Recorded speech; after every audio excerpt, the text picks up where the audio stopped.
Takže tohle je nějaký riotí výhled na celý jakoby další rok, jo? Říkám to správně. OK, tak to jsem zvědavej. Děkuji. Jo. Aha.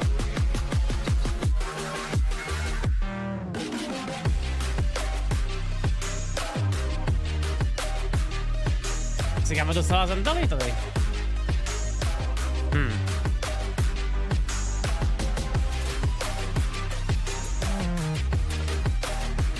Tak správně.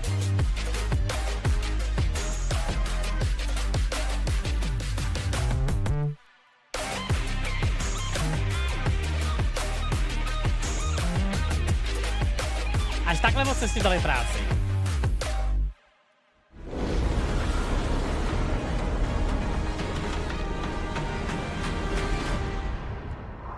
Tak já opět udělám rychlý intro. Proč žalud reaguje na video o lolku, když nehraje lolko?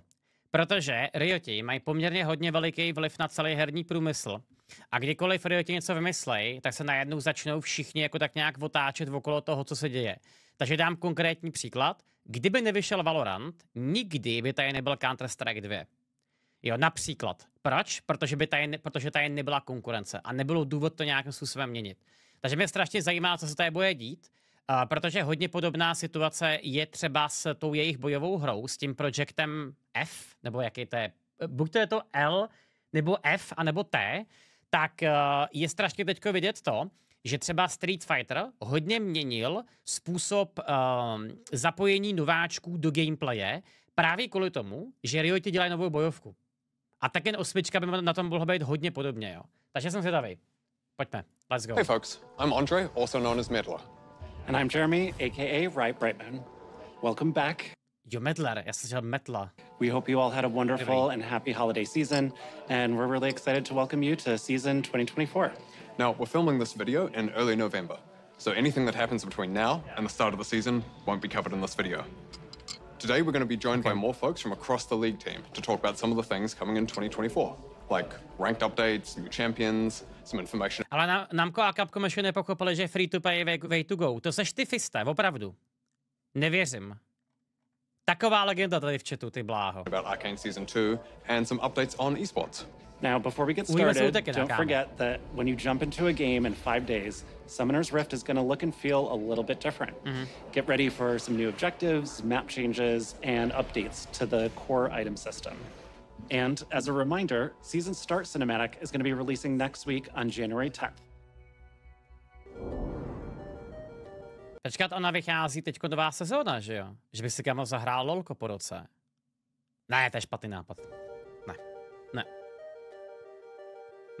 Určitě ne. Hey everyone, I'm Matt. Možná, když tě potahá myško. To je možná jediný způsob, jak bych se do toho dokázal vrátit. Long Harrison, the lead gameplay designer for League. I wanted to take a moment to talk to you all about some of our thoughts on Ranked, some of our learnings from the changes we made last year, and what we want to do this year to help make your climbs better for Season 2024. Last year, we added Emerald tier and increased LP gains to help alleviate any pain from increasing the number of rank resets each year.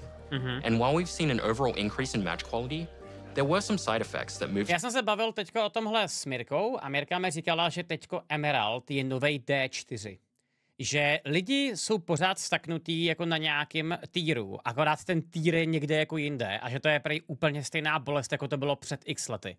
Takže mám pocit, že ono to sice nějaký efekt mělo, ale vlastně jako moc ne, že? Just away from where we want to take Ranked. We've seen. Jak to je teďko čete? Iron, Bronze, Silver. Ježišmarja. Iron, Bronze, Silver, Gold, Plat, Emerald, Dia, Master, Grandmaster, Challenger. Takže je 10 týrů, říkám to správně teďko. To už je hodně. Much larger differences in visible ranks in games, meaning many of you saw players with different ranks in your matches, like a plat player in a silver game. Emerald je strašná divize, příšerná, radši hrál platinu. Ale Aristotele, já ti třeba řeknu jako argument, proč, když máš 10 divizí, nevrátíš zpátky normálně elo. Jako, kde je problém mezi tím se podívat na hráče, který má 2000 elo a ty přesně víš, jak je dobrý. Chápeš? Protože teďko, když seš v D4, tak to podle mě nemá absolutně jako žádný efekt, jo, tohle. Dozvíš se to? Wow. So we're making some focused improvements on how the rank system evaluates player skill to reduce these situations. These changes will be going live when you start your rank climb next week. The changes should help resolve some other pain points, such as losing more LP than you gain, even with a positive ranked win rate overall, and also help with differentiating between Smurf accounts and new players. As always, we'll be closely monitoring these changes, as well as your feedback, to make adjustments as needed. Best of luck in your climbs, and welcome to Season 2024. No, tak nám to moc neřekli.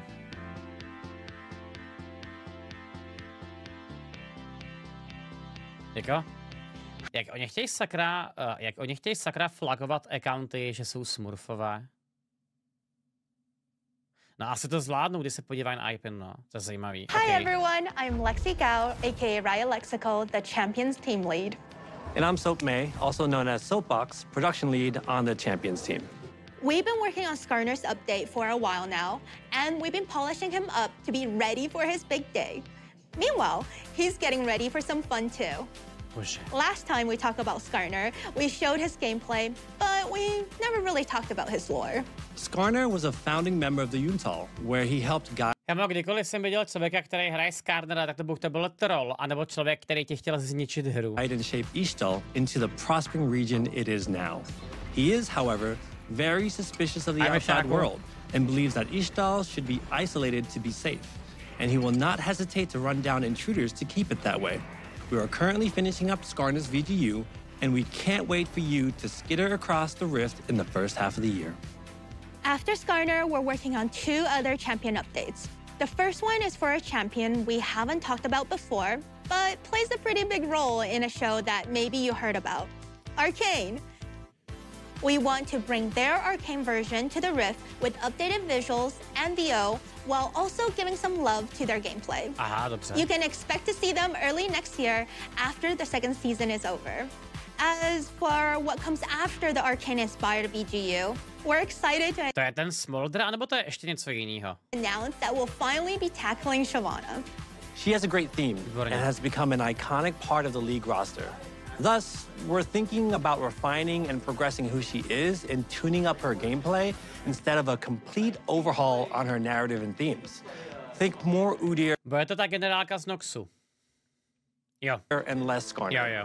But we want to be transparent about her timeline. Shyvana's VGU will not be released until 2025 after the Arcane VGU. Okay, now on to the new champions. We've been teasing a cute, small ADC that will be swooping into the Rift soon. Meet Smolder, the fiery fledgling. Look at our cute little son. Ale ne, to je drak! Utíkejte!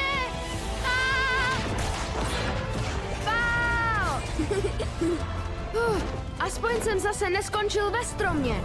Ahoj, já jsem Smolder. Taky vám stačí 15 vteřin a říkáte si, bože, to je zase píčovina.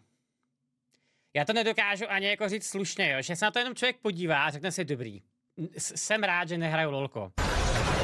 Jo, máma taky pozdravuje. Kdo je ten nejlepší drak? Já jsem ten nejlepší drak. Hele, mami, jak se jmenují ty ohnivé věcičky, co mám vedle uší? Aha, tak jo. To jsem byl já? Hele, co umím?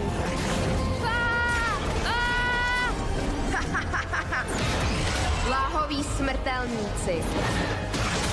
Hej, kam se všichni poděli? Ty jo, viděla jsi to, mami? Dělám z nich pozenáče. No tak dobře. No, já mám pocit, že oni chtěli nějakého dračího čampiona, kterýho má Dota. A já teďko přemýšlím, na co by tam mohla být adaptace, tyjo. Ono je pravda, že asi nějaký takovýhle čempion tak v Dotě úplně jako není, tyjo. Přemýšlím. One of the goals we had for Smolder was to make a straightforward ADC. As all of the recent ADCs we've released are high-skilled champs or very non-traditional. Felios, Samira... Dragon Knight ne, Dragon Knight určitě ne, ale jo, Medík tady má pravdu, že by to mohla být spíš adaptace na jak vycvičit draka. Jo, takovej jako prostě zábavný, milej champík pro děti. Rozumím, no. To potvrzuje, že ta hra je pro děti. No, mně spíš celkově přijde, že vycházejí teďko čampioni, kteří jsou takový strašně špatně uchopitelný, jo. Pamatujete si, že vycházeli pořádný čampové? Třeba Lucian, ty vole. Do prdele, prostě Blade, ale v lolku. To byl takový chábr. Nebo třeba Echo, jo. Nebo třeba Jin. Si úplně jakoby říkáš, to nemůže být zas tak těžký, jakoby udělat nějaký takovejhle zajímavý design, a ne prostě kočka, popová zpěvačka, minidrak. Jakože to je, kámo, třeba Pike, ty vole. Pike to je charakter pro pravé muže. Přesně, ty vole, Pike.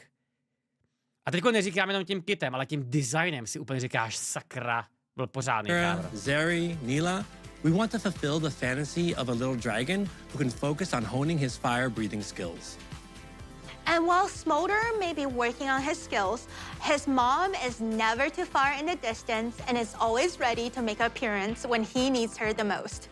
After Smolder, we'll be heading further. Tak vychází i vážný postavy, akorát na přeskáčku. Myslíš vážný postavy, jako je Xante, který má 8000 životů, 400 armorů, 850 MR a tak dále. Jako rozumíš, jo? Jestli to bereš tak, že to je vážný charakter, tak teda já jsem asi jako hodně vážný. Není úplně ideální. North to cool off from all that dragon fire. Our Vestayan solo laner is someone we've been wanting to bring to the Rift for a while, but the last time we tried that development took a bit of a detour and we ended up with Sylas. But not to worry. Sylas taky byl třeba úplně super champion.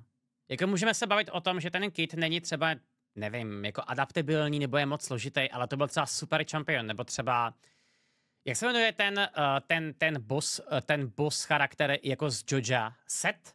Taky byl naprosto úžasný třeba, že jo? No. The champions team is back on the case and is focusing on making a new mid-range mage. We have another champion in the works who should be a familiar face to all of you. But we're going to hand things over to Riot Brightmoon and Meddler to talk a little bit more about our new upcoming champion. Roztomilí čampové tak přilákají diverzifikovanější publikum. Ano, holky mají rádi roztomilý věci. Já to chápu, ale pak se nediv tomu, že celá ta hra je taková rozplizlá. Rozumíš? Ty jsi měla před třeba, řeknu, 6 rokama docela jasnou strukturu toho, co je lolko. Jaký tam jsou charaktery, co to má být. A podle mě tak lolko bylo přesně tam, kde mělo být, oproti Dotě, kdy Dota byla vždycky jako hodně seriózní, tak lolko bylo o ten level nad tím.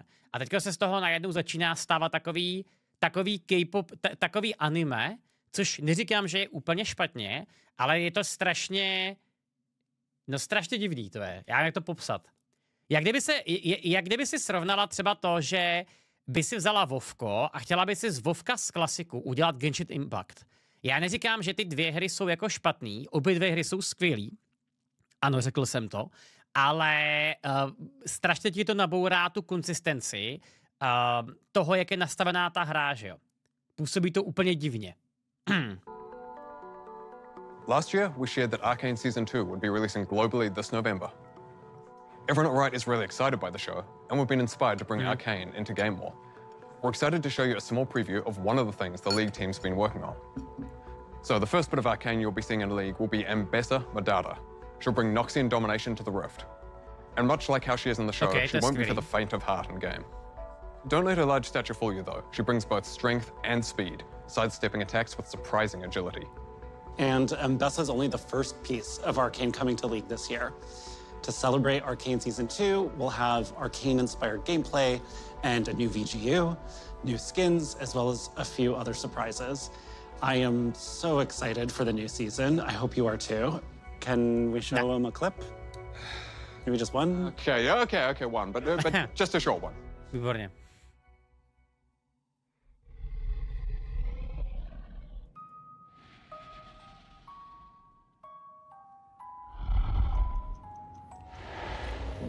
To je Warwick? To bude asi Warwick, že jo? Jasně.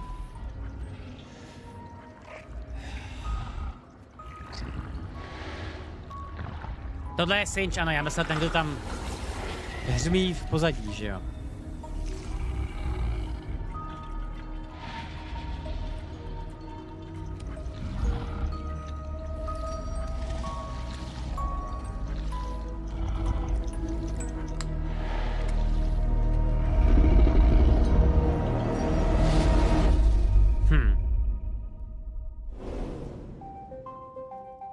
to nám toho moc neukázali, ale já teda osobně třeba vůbec nechápu ten backlash, který je oproti Arcaneu. Arcane byl naprosto fenomenální.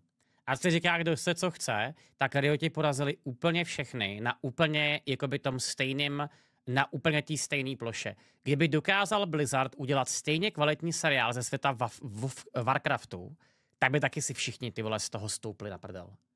Ne, to je špatná věta, stoupli na prdel.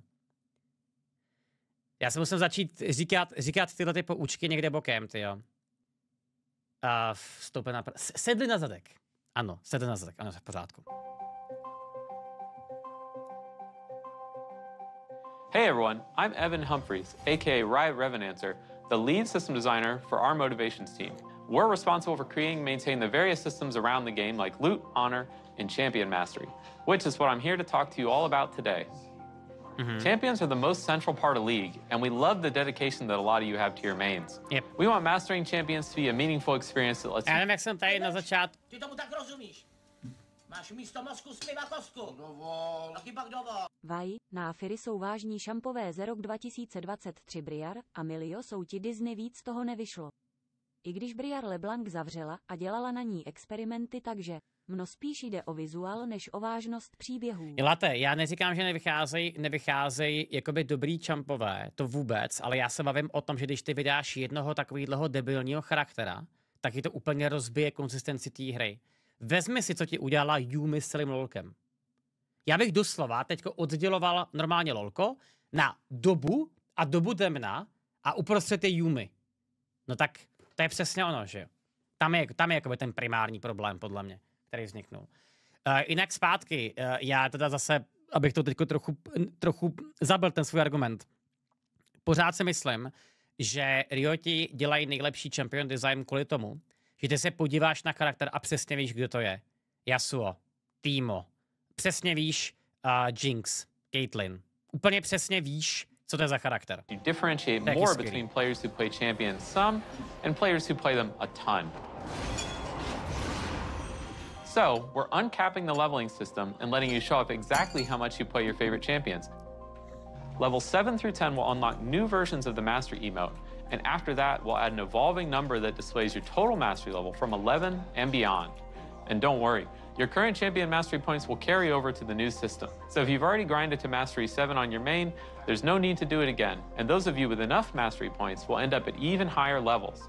We'll be back again as we get closer to launch in the first half of the year with more info on this updated... Tak to se ale bavíme teda o tom, že ty musíš strašně moc být nahráno na tom charakteru, že jo? Ale jakoby strašně moc. Takže to, co je v dotě od začátku, hero, relics a levely. Jo. Samozřejmě. System.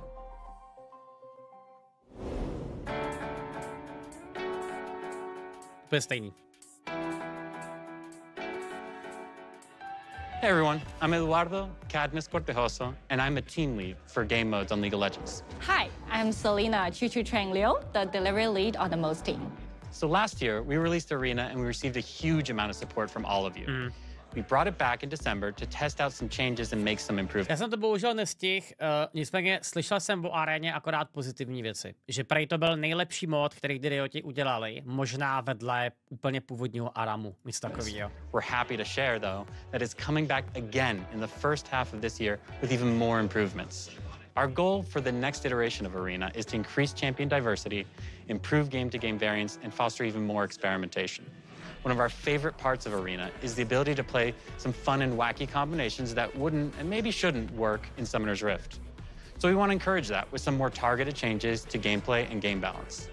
The biggest change you'll see is that we're increasing the number of teams from 4 teams of 2 to 8 teams of 2, for a total of 16 players in each game of Arena, making Arena a 2v2, v2, v2, v2, v2, v2, v2.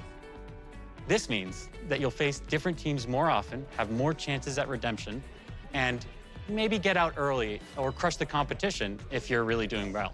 You can also expect to see some new augments, new maps, and some other improvements that we're still right now exploring. Outside of Arena, we are also bringing back more game modes this year. Earth will be back for Lunar New Year, and then we'll be following that up with One for All. We'll be sure to update you later in the year about what modes are going to come out after that. Oh, and one last thing. Even with all the work happening on Arena last year, we still have something else cooking behind the scenes. We're experimenting with yet another new mode that, like Arena, will be a totally different take on core League gameplay. But unlike Arena, this will be a little bit more of a chill way to spend time with your friends. We don't want to spoil too much yet, so we'll be back later this year to share more. Good luck, have fun, and we'll see you in ARAM, Arena, Earth, OFA, and TBD. Výborně. Už by třeba jenom mohli konečně upravit toho klienta a bylo by to skvělý. Arena tě buď pobaví, anebo totálně nasere. Stačí piknout Skarnera a pobaví tě vždycky. Kámo, Skarner hráči, ty vole. Last year, we spent some time behind the scenes working on updating League's anti-cheat and bot detection software, as our current version had fallen behind the times. This was compounded by the security breach earlier in the year, which increased our vulnerability to botting and cheating. Tak, kdo tady v chatu hraje lolko a řekneme, jak moc často potkáváte botery. Protože já mám pocit, že každá free-to-play hra tak má s tím problém a počítám do toho i Hearthstone. Fucking Hearthstone řeší to, že jsou boti na Wildu neustále třeba, jo. Vůbec každou hru v Dia 1 prakticky nikdo. Jo. Takže třeba se ti může podařit potkat nějaký botery v nějakém hodně nízkém elu, ale v Dia prostě bez šance. Ok. Dobrý. And a pretty consistent piece of feedback that we've been hearing from you all is the high number of bots in games, disrupted smurfs in ranked, and an increase in scripting. We know this has been a consistent pain point in League, so it's been something we've been working on fixing. One of our goals this year is to maintain and improve the competitive integrity in all of your League games, whether it's in ranked or normals, Clash, Arena, whatever. So in late February or early March, we're bringing Vanguard to League. Vanguard is our proprietary Tohle bylo podle mě long time coming. Vanguard byl hodně kontroverzní, když to vycházelo s Valorantem, ale myslím si, že pořád jako software, tak je to velice konzistentní věc, která funguje. Ale bude okolo toho hrozný halo. Cheat and anti-botting software that's been active in Valorant since the beginning. We've seen a huge amount of success in their ability to catch and stop cheaters in their games, and we expect to see similar results when we implement it in League. Similar to Valorant's version of Vanguard, Leagues will run at the kernel level. This is becoming standard for strong anti-cheat software in gaming, as cheat and bot makers are quick to adapt. If you don't run at this level, they will, and thereby evade all of the anti-cheat software as a result. Now, Vanguard offers us the ability to catch bots and cheaters as quickly and effectively as possible. It also gives us the opportunity to do things like hardware ban offenders and terminate matches in which a cheater is detected. Refunding loss of LP for everybody except matches in which a cheater is detected. Já už se kámo těším, až tohleto někomu vyskočí na streamu. Ty vole. to bude zábava teprve pak najednou řešit. Ne. Not já. Other guy. Refunding loss of LP for everybody except the person cheating, of course. Now, we know that there's a question and concern of data privacy around kernel-level anti-cheat. This is something that came up with Vanguard and Valorant as well, and we want to take a moment to tackle those concerns up front here. Vanguard does not collect or process any personal information differently from our current anti-cheat software. We don't need or want to know anything more about you or your machine other than what is necessary to maintain integrity when playing our games. Now, if you already have Vanguard installed because you've played Valorant, you won't need to do anything else, and you can continue as normal. But if you haven't, starting in a few weeks, you'll be required to install Vanguard in order to play League. We know that this may be a meaningful change, but we're very confident it will lead to an overall better League experience for everyone. We'll be sure to communicate with you all as the change. Tohle je dobrá otázka. Funguje Vanguard pod Linuxem a pod iOSem? Boti jsou problém při expeni.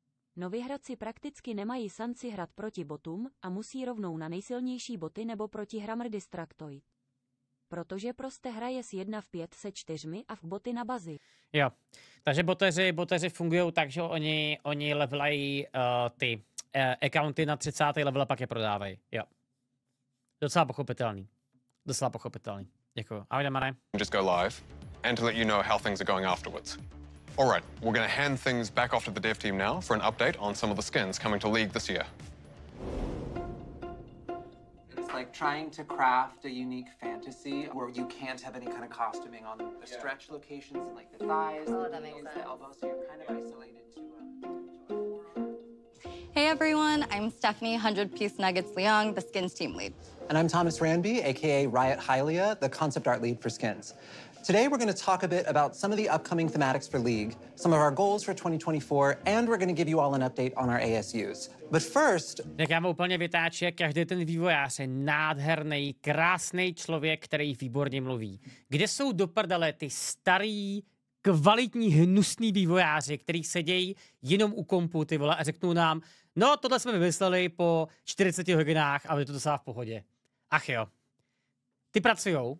Jo, takhle. Jakože oni pracují a oni mluvějí. To je dobrý point. I believe we owe you an updated prestige skin list. Yes, we do. Ta-da! Oh. In the first half of the year, you can expect prestige skins for Rakan, Ezreal, Kindred, Evelyn, and Kale in that order. We'll be back later in the year to give you all an update on the second half of the year.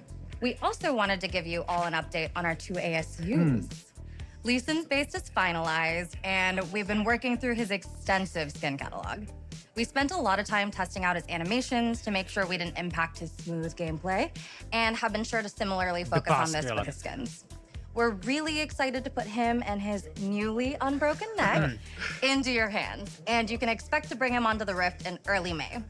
We did want to give you a heads up that we have run into a few challenges with Teemo.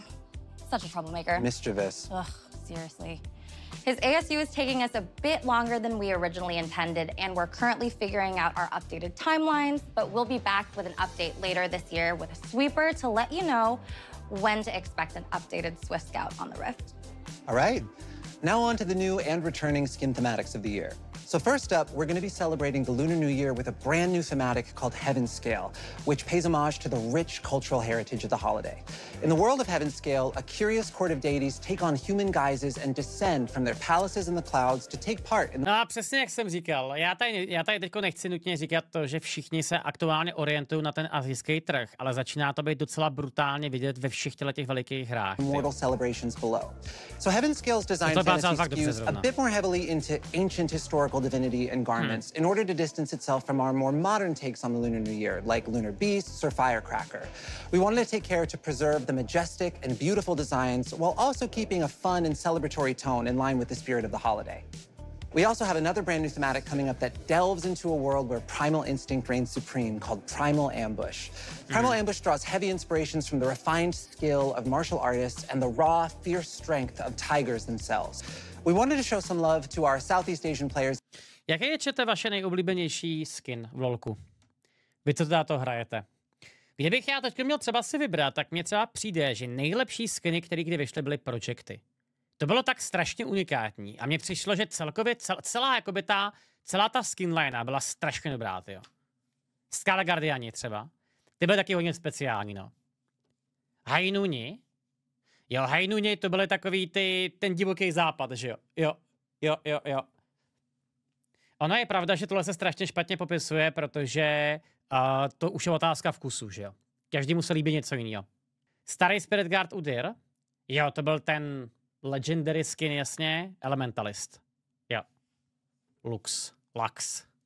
In particular with this thematic, we really drew a ton of inspiration from that region, the fashions of those cultures, where tigers naturally live and hold a great deal of cultural significance.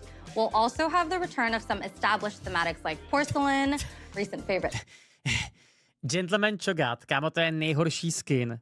Jsem Cho'Gath a mám klobouk, ty vole. Za 2000 true damage. To taky museli to vymyslet na kadeku ten skin. Fairy Court, as well as some well-loved thematics we haven't visited in a few years, like Project and Blood Moon, and you can expect to see all of these come out before summer this year. We've also been taking a look at some improvements we can make outside of just what new skins we're releasing. So some of our older legendaries, for instance, were released before we started adding content such as legendary borders. So we're going to be going back to add them to skins that missed out. This includes skins such as Broloff, Corporate Mundo, and Dragon Trainer Tristana. Trist will actually be live in just a few days. And finally, we have some skins coming out for champions who haven't had as much love in a little bit. As of filming, Rammus is currently sitting in the 1000-Day Club, and Olaf is hot on his tail. All right, well, that's it for us for now. We're going to hand things over to the esports team, who will give you an update on the competitive side of League that we definitely should have been drafted for. Yep, absolutely. Silver 2. I am iron. Ano. Já jste pravdu v tom, že oni dva moc asi lolko nehrajou. Hi everyone, I'm Nazala Taha. And I'm Chris Greeley. And we are so excited to kick off the 14th season of LoL Esports. And we want to give you a look at some of our plans for 2024. So let's start by talking about our global events, MSI and Worlds. Já jenom doplním jednu věc. Já si myslím, že tohle bude nakonec docela hodně zlomový rok pro e-sport celkově. Protože, abychom byli naprosto féroví, e-sport globálně šel úplně do prdele. A jediný dvě hry, které ho držejí, tak je LoLko a CSko. A hodně dlouho nic a pak je Valorant. Jo?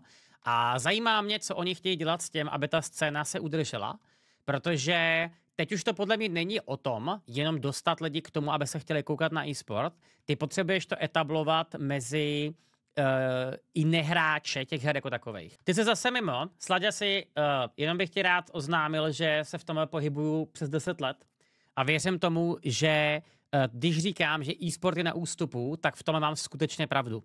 A kdyby to nebyla pravda, tak by se nedělo to, že by naprosto všechny světové týmy pouštěly různé divize, které nejsou úplně moc profitable. Takže vidíš to třeba u R6, vidíš to třeba u Doty, vidíš to třeba u Call of Duty, vidíš to u Overwatche.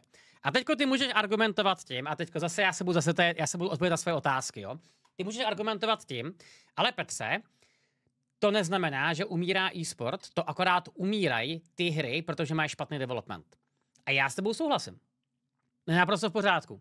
Nicméně, musíme si přiznat to, že jsou tady skutečně jenom 3 hry, které se pořád drží a nebo rostou.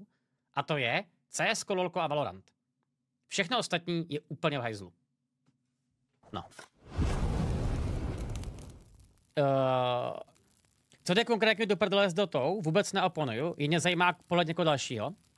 Pípohej za Ludlo. No, je to jednoduchý.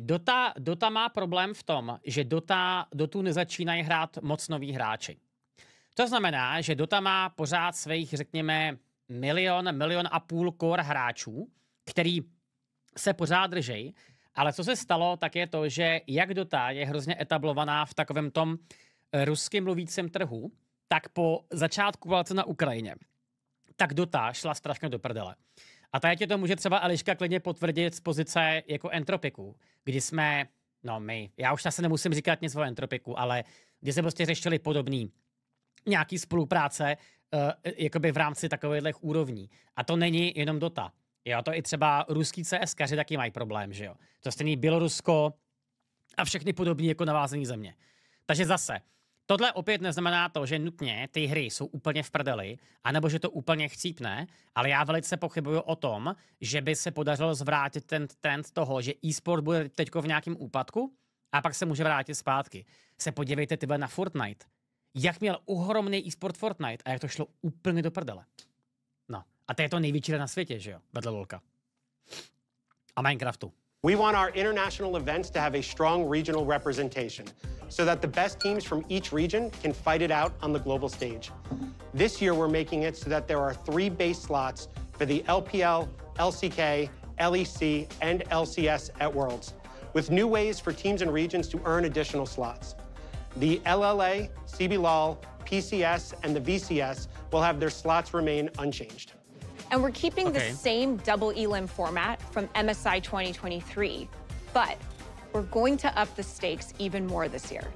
For the first time ever, the winning MSI team will be awarded a guaranteed spot at Worlds, which also counts as an additional slot for their region. And the next best performing region at MSI will secure an additional world seed for their region. Yeah, takže oni tímhletím zvyšují váhu MSI. Yeah. And we can't wait to see the increased competition at MSI this year. And while we're talking about MSI, we wanted to share that this year's MSI will be held from May 1st through the 19th in Chengdu, China. This is the first time we've brought a global LoL Esports event to this vibrant city, and we're so excited to see the amazing crowds there cheer on their favorite teams. And we'll be back with more updates on MSI the closer we get to the event. Last year in Korea, we announced that Worlds would be returning to Europe, with the finals taking place in London, England at the O2 Arena. Já tam, kámo, chci jet, ty vole. Já tam chci jet. To bude zajímavý. Today we wanted to let you know where the rest of the tournament will be held. Well, we'll be kicking off Worlds in Berlin at our newly remodeled esports arena for the play-ins and Swiss stages. Then we'll head to the Adidas Arena in Paris, France for quarterfinals and semifinals. Fans brought so much energy to the Paris finals in 2019, and we're really excited to see what you all do for not just one, but 2 stages of Worlds there. Worlds will run from September 24th through November 2nd, and we'll be back later this year. Prosím, ještě jednou. Worlds will run from September... To je strašně dlouho, ne, tohle? Ty vole, to je 6-7 týdnů? Duh. 24th through November 2nd. And we'll be back later this year as we get closer to the event to announce ticket sales dates. Now, as we embark on the 2024 season, we are so proud to commemorate 14 remarkable years of LOL esports. Throughout this decade and a half, we've witnessed pro players from around the world leave their mark, displaying incredible resilience, mastery of League of Legends gameplay, and inspiring millions. K Snapy bude mít synkačku, to je ono. K Snapy může 11 měsíců v roce spát a potom jsou Worlds. 13 000 diváků v píku. Ano, jako naprosto to chápu. K Snapy je výborný caster. Fans across the globe. Výborný content. To celebrate those who have made a lasting impact on the game, Hello Fair, k té ukázce z Arcane je super 4 minut video od Šné. Určit taktéž velmi záživné videa o Masculinite a Femininite v Arcane rozhodne doporučuji. Good luck on BG3. Děkuji za info. Sport and the community and really honor their legacies. We are proud to introduce the LOL Esports Hall of Legends. There are a number of pro players worthy of being inducted into our unique version of a Hall of Fame. So we've gathered an independent voting panel of esports industry veterans and experts from every region around the world. Jo, takže de facto Rioti kopírují Playzone v tomhle. Rozumím. Jako bylo na čase už. Vote and select our very first inductee. Each year, those inducted into the Hall of Legends will have their historic careers celebrated both IRL and in-game. Now, we're currently collecting votes and we'll be... No, kde by tam mělo být teďko podle vás, kdo už tu hru nehraje? To je zajímavá otázka. Kdo by mohl být takovej dobrý... Faker? Faker ne. Faker ještě pořád hraje. Ocelot. Ocelot tam nebude kvůli všem těm jeho drámům s týmem, podle mě. Freeze, Uzi... Co třeba Alex Itch? Nebo třeba Forgen, jestli vůbec ještě hraje, já už ani nevím. Je to zajímavý. Napadá mě spousta hráčů, kteří jsou takový poloaktivní, kteří by tam mohli být. OK? Back later this year to share more. And finally, all of our regional leagues are gearing up for the start of the 2024 competitive season. You can tune in on lolesports.com beginning January 13th to keep up with all of your favorite teams and pros. We can't wait to watch the 2020.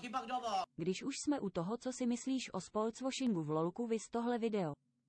Riot povolil třetí straně uspořádat turnaj a ta třetí strana je korunní princ Saudského Emirátu. Ale já si myslím, že tohle je jedna z věcí, na kterou se bude muset zvyknout, protože jestli bylo schopný, jestli byla FIFA schopná uspořádat finále světového poháru ve fotbale v Kataru a ultimátně to nemělo žádný dopad na FIFU a na ten sport jako takovej, tak si myslím, že Rioti jsou prostě strašně jakoby malej, nebo ten cent celkově je strašně malej pán na to, aby to nějak řešil. Jo, dokonce tam byl celý šampionát vlastně, že jo. No tak tohle je úplně stejný.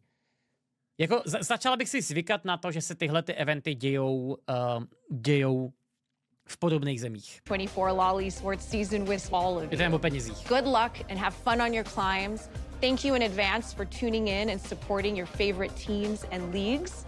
Now, here's Riot Brightmoon and Medler to wrap us up.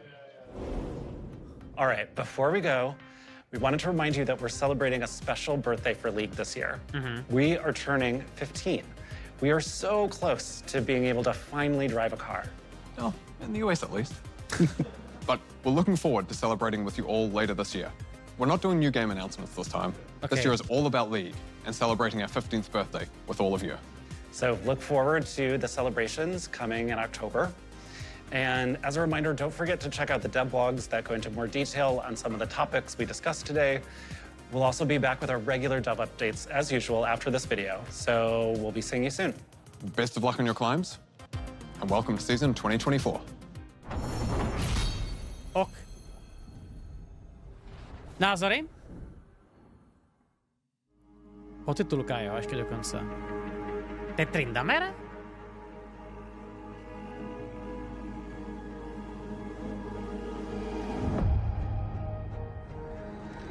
Aha.